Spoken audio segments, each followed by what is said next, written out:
Well, friends, if you were ever wondering why my sights seem so dead set on those on the right, but I don't quite seem to stick it to the left with the same frequency, it is because the folks on the left do not supply me with the same form of chicanery. Don't get me wrong, there is surely no shortage of shady stuff happening on the left, but they would need a space shuttle or a ladder that's forever to reach the level that the right is able to sustain on the regular. Bonus points for anyone who can tell me where I took that line from.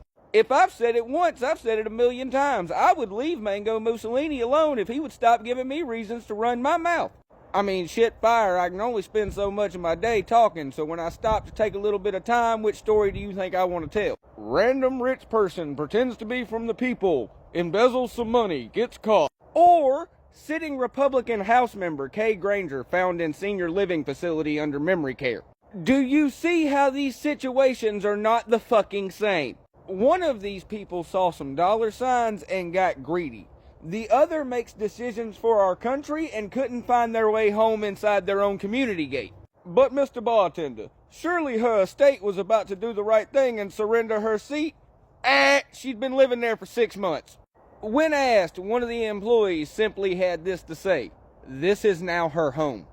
Texas, I feel like we are constantly having these little talks. When it comes to turning things around, I believe it is far past time.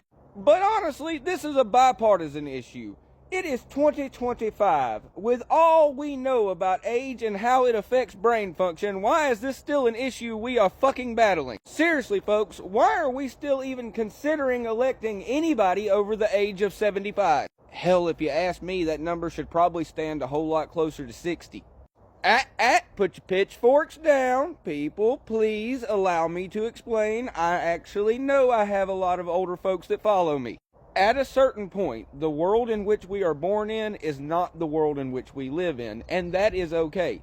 Change is inevitable. The only thing we can do is try to put it on the path to progress. Unfortunately, it feels like after a certain age, this is something that a lot of folks fight. I absolutely applaud all of you who have put in the work to stick with the program and not be stuck in the past with your peers. Inevitably, this will happen to most people my age as well, and this is something I freely admit. It might even happen to me. But anyways, back on topic. The reason my lyrical beatdowns don't seem to be bipartisan is because the proverbial sins of the left never quite seem to stack up to those that the right seems so happy to serve. And before you start filling my comment section full of bullshit boogeyman stories about salacious scandals posted on these Republican right-wing propaganda sites, just save it. We are all too smart for this. You just want something that supports your shitty beliefs. In fact, friends, I have found that when most folks stop trying to be right and they just start trying to do right and live right, they learn that they actually lean a little left. Anyways, it is about to rain, so I'm gonna get on out of here. Y'all have you a wonderful day. Keep the motherfucking boots out of your motherfucking mouth, and remember that the golden rule will always remain. Yeehaw, fuck the law, and I will see y'all down the line.